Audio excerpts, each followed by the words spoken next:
Welcome to Thursday, July 7th, 2022, your Day with the Podcast, brought to you by Cowboy State News Daily. Cowboy State Daily has more original Wyoming news content than any other news organization in the state. Cowboy State Daily. Sign up for their daily newsletter and check them out on their Facebook page.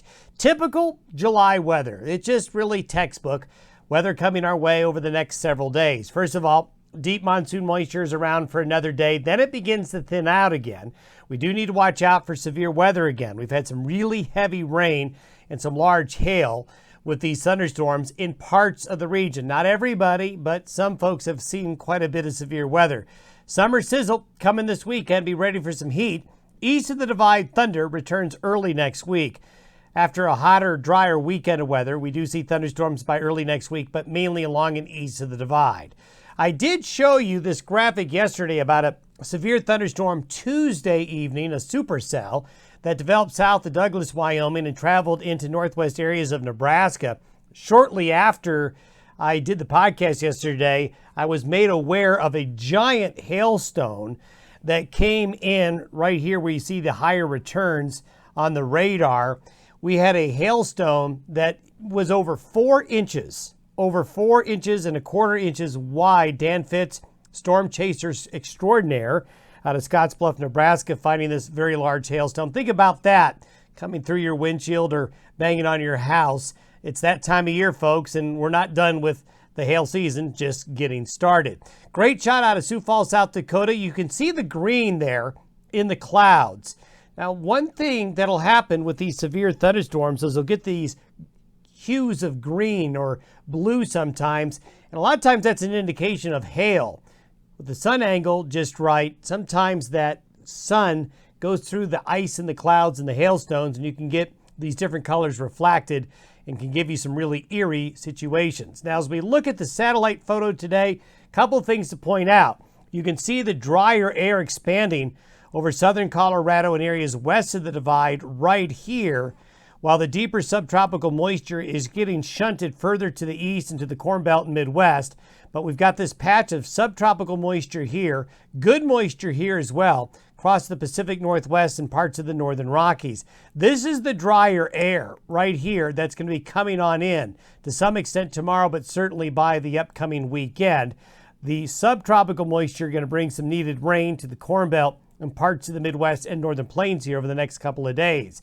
Here you can see the precipitable water where the deeper moisture is going to be today and that drier air coming up out of the southwest. But it's going to be a very active day of thunderstorms. By this afternoon, you can see a large part of the lower 48 states going to be in a very active thunderstorm pattern across the Intermountain West, the Southern Plains, into the Corn Belt, then into the southeast United States.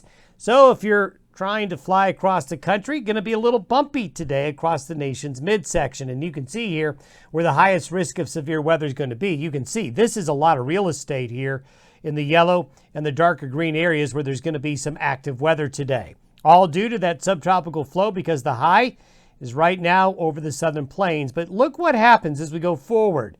By Saturday, the high shifts more off to the west.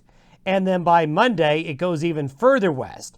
And what I'm showing you here with the green arrows is basically the monsoon moisture. So it's being directed into here now.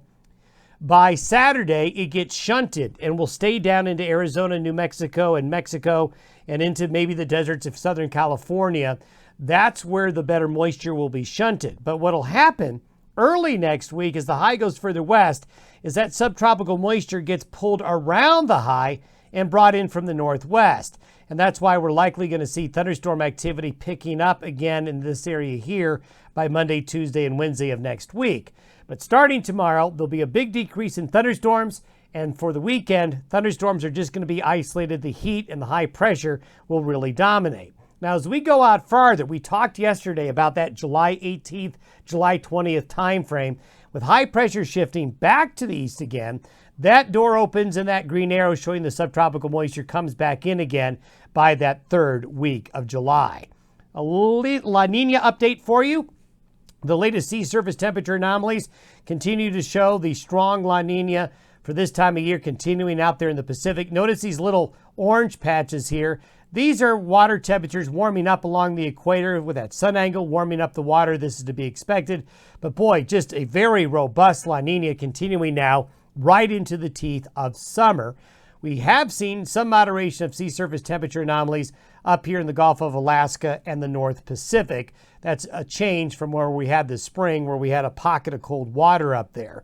Now, these La Ninas not only affect North America, but want to show you something interesting. I'm not going to show you this map very often, but this is the temperature anomaly over the last couple of weeks out across the Pacific Basin. And you can see where the sea surface temperatures are cooler, that's affecting air temperature as well out here with below average sea surface temperatures out here in the Pacific. We recently had a hurricane develop in here, but it has fizzled out. One reason for that, sea surface temperatures are cooler. Here are those warmer sea surface temperatures that are helping the monsoon getting going in the Gulf of California. But look at Australia.